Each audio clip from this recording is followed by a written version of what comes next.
I haven't done this for quite a long time, where I just press record, start yapping, and not have a script in front of me. I just have the 2025-2026 roadmap in front of me, and that's it. Because I just want to talk about the current state of RuneScape with the updates that we've already had, but also about what's still coming up. Because the more I think about it, the worse it gets. And I don't know if that's me just being in a negative mindset about the game, or if this actually is the case. Let me know in the comment section down below if you do agree or disagree. Also, like the video if you do enjoy it. Subscribe if you do. We're still trying to get to 10k subscribed by the end of 2025.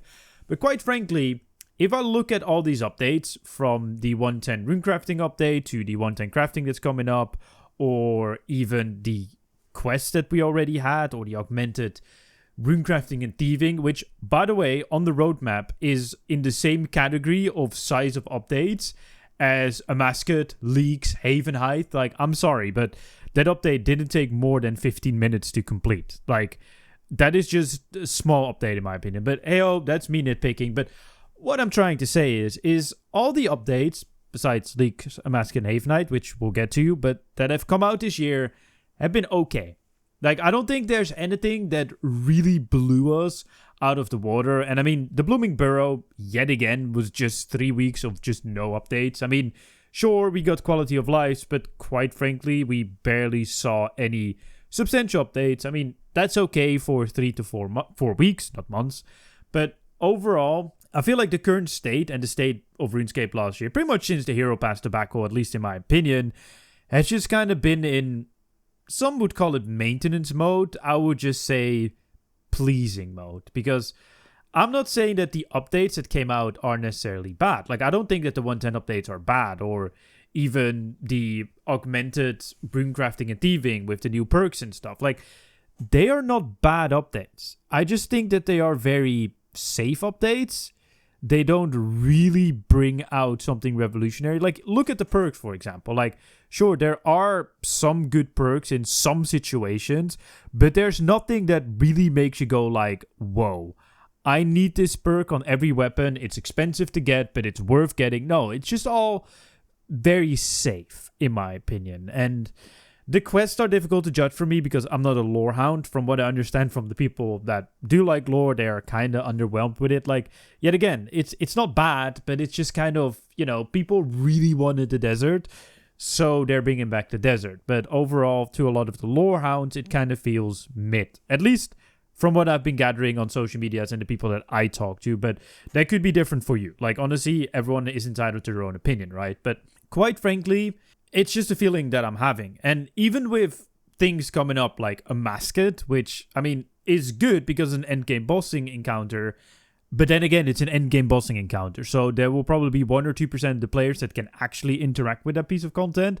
And the rest of us just kind of have to watch or just ignore it. So that is not really a content update. And of course, not all updates can be for everyone. I think on this roadmap, there is something for everyone. But is there truly, is my question. Because I feel like the only update coming out that is truly for everyone, that still comes out this year, is leaks. Like, leaks being a limited time game mode where everyone can start over. Everyone is on an equal playing field on fresh accounts with boosted experience rate, challenges to complete, tasks to do, etc., right? Like, that is the only thing that I feel like will really capture the majority of players. Because even the 110 updates are for higher level players. Like, if you look at the current roadmap, besides maybe the quest, there isn't really that much mid-level content. And you could argue that there's already a buttload of mid-level content in RuneScape, but there's also a lot of very filler content in RuneScape that I would really just not want to recommend to a friend who's actually on that level. But leagues is a bright spot, at least to me, in this year. Because, honestly, never played the leaks in old school RuneScape, you don't even know what it is. It's a limited time game mode. I made an entire video about it, like theory crafting, etc. Go check it out if you're interested. But that is a lot of fun. And that will probably leave us into, well, 110 thieving first, but then also Haven Height, which will be the new area expansion. But even so, like, they're gonna release it in parts. And they're gonna release it in parts throughout the year. Now, that doesn't have to be a bad thing, right? Like, it doesn't have to be a negative, but yet again, Havenite is one big island. And if they do it like they did with Varlamore and old school RuneScape, meaning that every piece that comes out is actually quite substantial. Like, to give you some perspective, when Varlamore came out in old school RuneScape, when I watched everyone's content on day 1, on day 2, there were still new things for me to watch that I didn't even see. And even till this point, like, I played a lot of Varlamore, like their content, and I still haven't explored everything. Like, it's pretty substantial. And like every piece that comes out, I mean, the second one was a little bit smaller, but I believe the third one is going to be a lot bigger.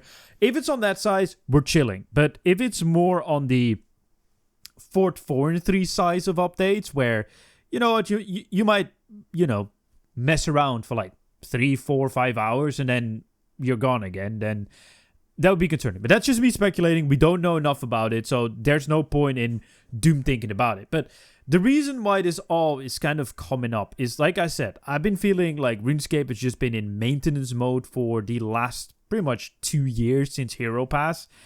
And it's worrying because, sure, you will keep the game alive because of this, but at the same time, you also don't really make it so that people would want to return to the game. Because I have quite a lot of friends who used to play RuneScape 3, and they sometimes ask me, hey, what's new?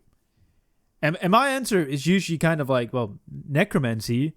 And I'm like, yeah, but I played a little bit of Necromancy. What came after? And I was like, the Sanctum of Rebirth, I guess, as a bossing encounter. And Gate of Litness, but Gate of Litness kind of... It's like, see what I mean? Like, it's very tough to think about stuff where I'm like, oh, this is really cool. Like, it's not like, oh, there's like another new area. I mean, there's going to be a new area expansion, for example.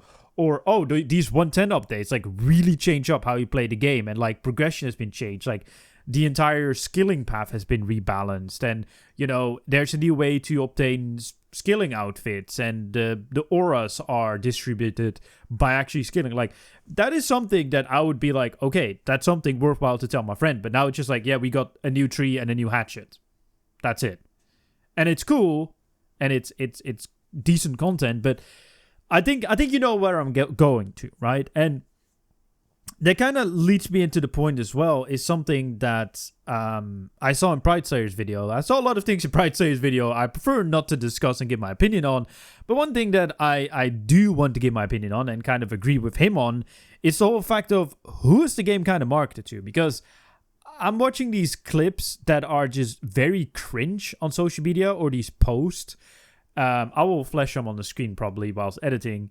And it kind of makes me wonder, like, you know that we're all like 20 plus. Like, if I go to my audience on YouTube or Twitch, like 98% or something, or 99% is between the ages of 23 and like 30 or 40 or whatever. So this is not marketing to an adult audience, in my opinion. And with how RuneScape 3 is right now, no kid from the ages of like 12 till 18 is probably going to play this game, because to their standards, it's very boring. It's very slow paced and just meh. So I'm kind of wondering, like, what are they trying to do with their marketing on social media? Like, who are you trying to reach here, right? And that kind of goes the same with the updates. It kind of ties in. It's like, the updates are very end game focused, if I'm looking at it, right? Like, you got more difficult quests that are at an end of like quite a long storyline.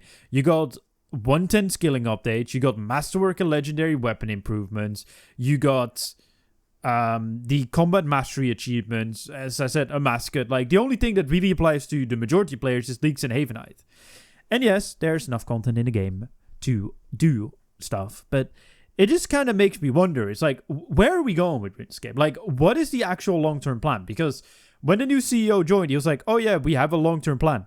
What is it, brother? Like, come tell me. Like, even as a content creator who is a little bit more in the loop than most people, because, you know, talks and, you know, I know some of the people that work at Jagex at this point. Like, I became friends with them. Like, don't get me wrong, I don't know insider information, but even so, like, my conversations with them, it doesn't really give me any faith in the future, which I did have when we were talking about Necromancy and the support after Necromancy that happened for like a month, and then Hero Pass dropped. It feels bad. And I think, if I really think about it, the impact of Hero Pass is still felt till this day. I think they're just insecure about what they can do when I think the team is extremely talented and they know, like, the actual people that work on the game. I'm not talking about the suits.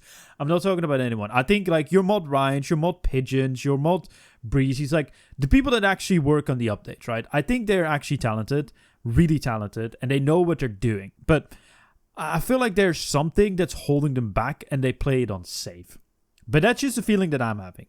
What do you guys think? Let me know in the comment section down below. I hope you enjoyed the unscripted rant video. My name's Chevalric, and I'll see you guys in my next video.